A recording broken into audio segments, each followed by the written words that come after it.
नमस्कार कला शिक्षक मित्रांनो, मी कला शिक्षक मनोहर बाविस्कर. राज्य शैक्षणिक संशोधन व प्रशिक्षण परिषद महाराष्ट्र पुणे कला अध्यापक सेवांतर्गत प्रशिक्षण निवड वेतन श्रेणी. तर शिक्षक मित्रांनो, या कला अध्यापक निवड वेतन श्रेणीमध्ये आज आपण पहिला भाग बघणार आहोत. त्या पाठाचे नाव आहे पाश्चात्य कला संस्कृतीचा इतिहास. तर या पाठामध्ये सर्वप्रथम अध्ययन निष्पत्ती. एक, कलात्मक दृष्टिकोन विकसित करतात. पाश्चात्य संस्कृतीची माहिती संकलन करतात. पाश्चात्य वास्तुकला, शिल्पकला व चित्रकला याविषयी माहिती सांगतात. सार्वजनिक मालमत्ता व सांस्कृतिक वारसा यांचे संवर्धनाविषयी माहिती सांगतात. कलेविषयी आवड निर्माण होईल यासाठी प्रयत्नशील राहतात. विविध प्रकारच्या दृश्य माहितीचे विश्लेषण करणे व प्रत्येकात्मकतेचा अर्थ लावणे यासारख्या कौशल्यांचा विकास करतात. प्रस्तावना. कलेचा इतिहास वेगवेगळ्या संस्कृती, कालखंड आणि कलात्मक परंपरांमध्ये एक बंध निर्माण करतो. विविध प्रकारच्या अदृश्य माहितीचे विश्लेषण करायला व प्रतीकात्मकतेचा अर्थ लावायला मदत होते, ज्यामुळे मानवी इतिहासाबद्दलचे ज्ञान वाढते. कला इतिहास सांस्कृतिक वारसा जपण्यास आणि भूतकाळाशी जोडण्यासाठी मदत करतो.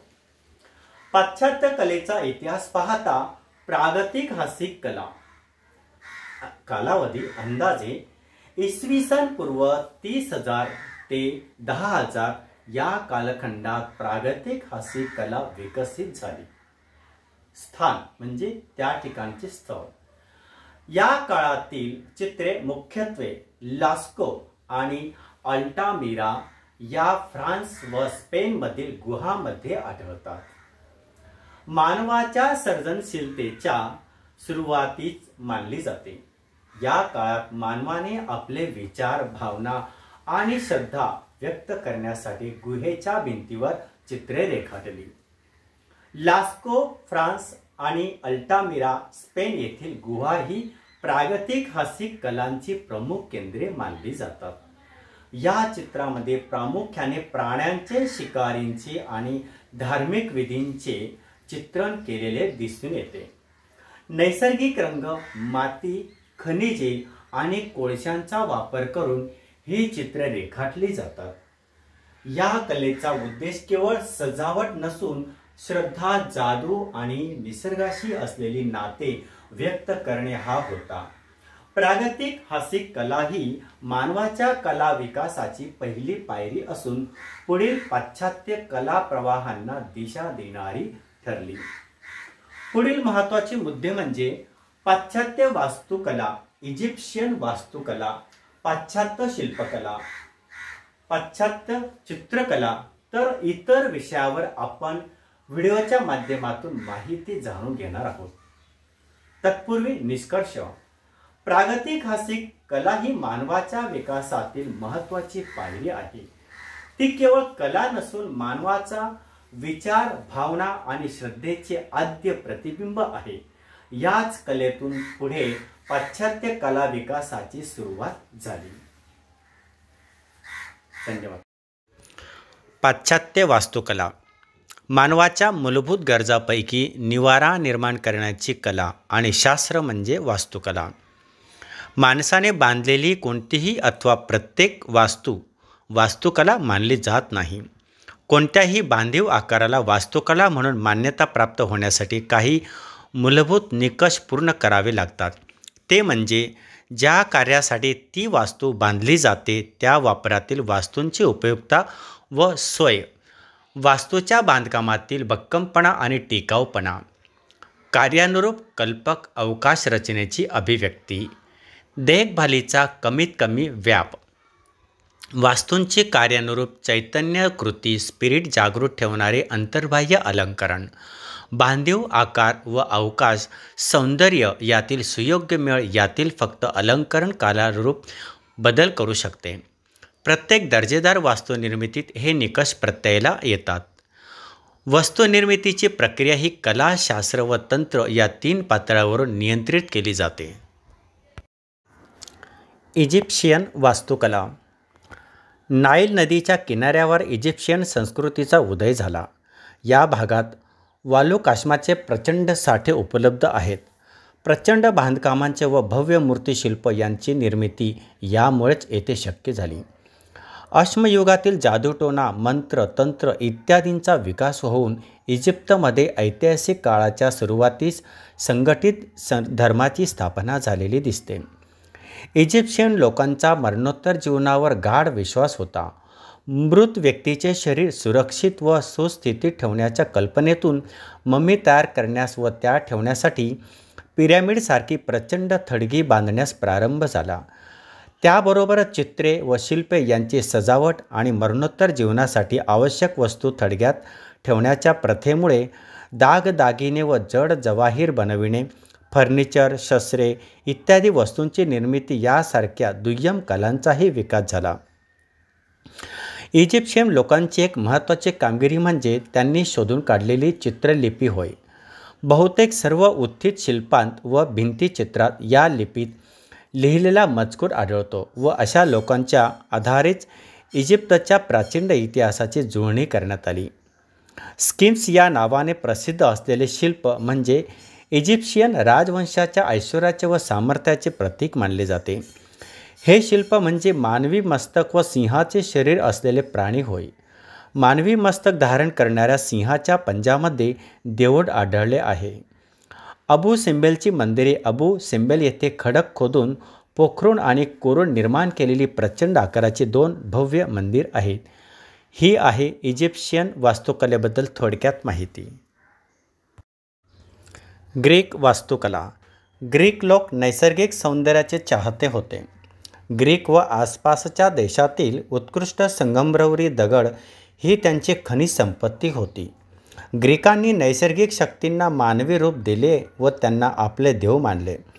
त्यांची साध्या, सरळ व स्पष्ट रचनेबद्दलची आवड त्यांच्या वास्तुकलेतील संक्रमित झाली आहे.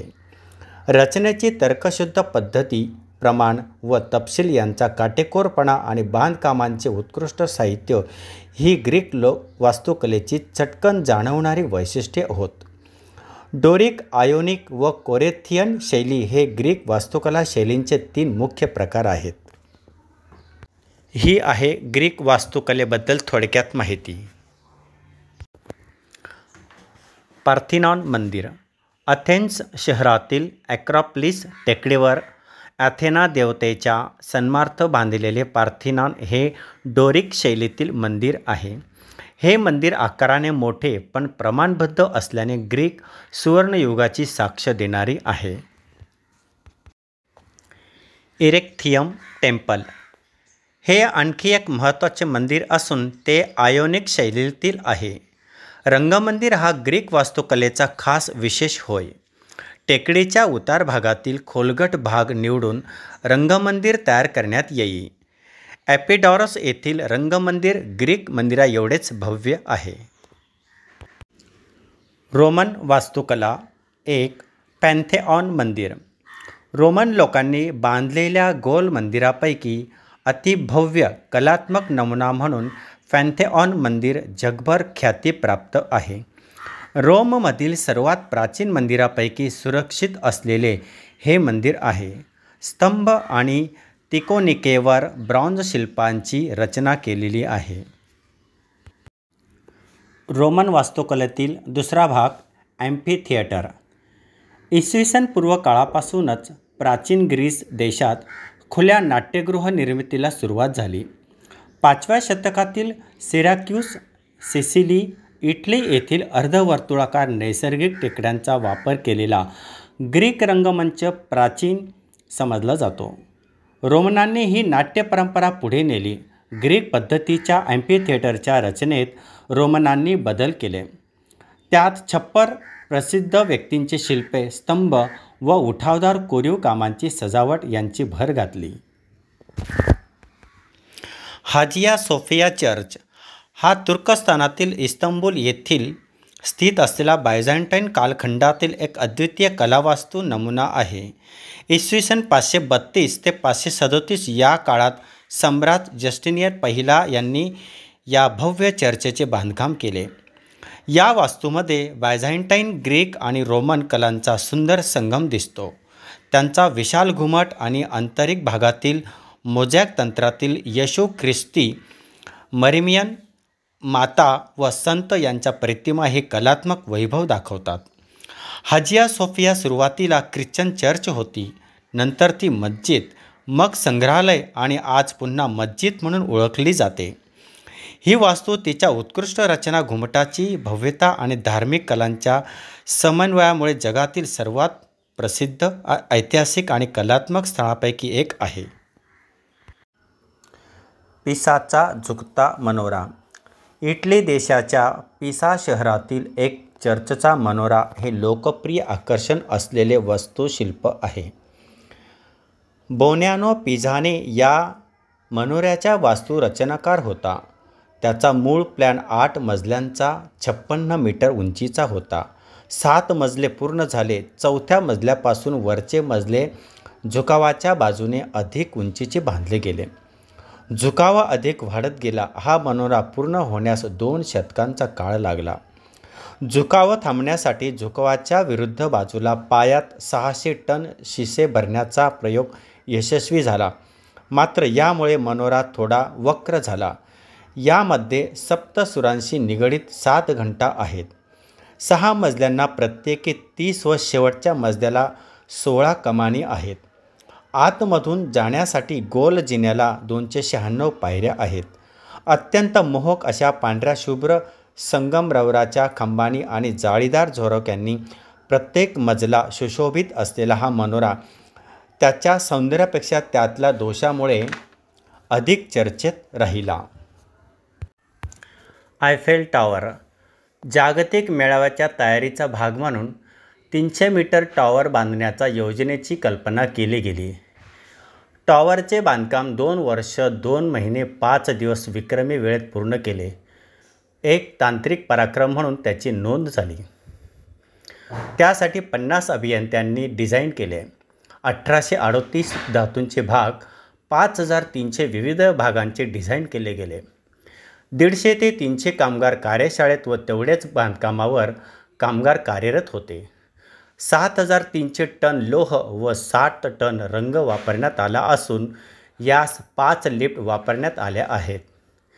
कला साहित्य जगातील सर्वात मोठे असलेले रेकॉर्ड या टॉवरने त्या काळी आपल्या नावे केलेत.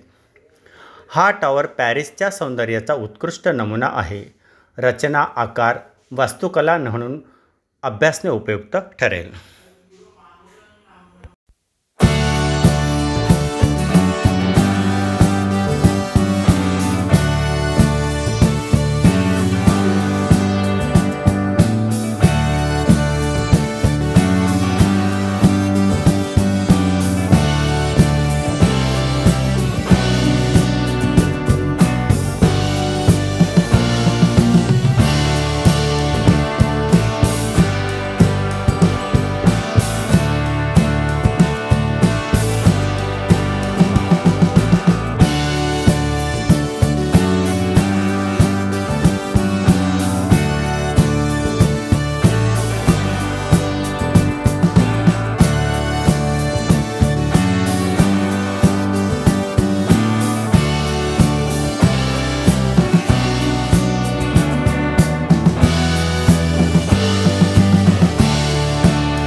तर विद्यार्थी व शिक्षक मित्रांनो, आज आपण भाग पहिला पाश्चात्य कला संस्कृतीचा इतिहास या पाठाबद्दल माहिती जाणून घेतली।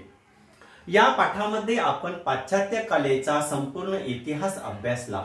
त्यामध्ये पाश्चात्य वास्तुकला, ग्रीक वास्तुकला, पाश्चात्य शिल्पकला, पाश्चात्य चित्रकला तसेच आधुनिक कालखंडातील चित्रकला या सर्व विषयांचा सखोल अभ्यास आपण आज केला।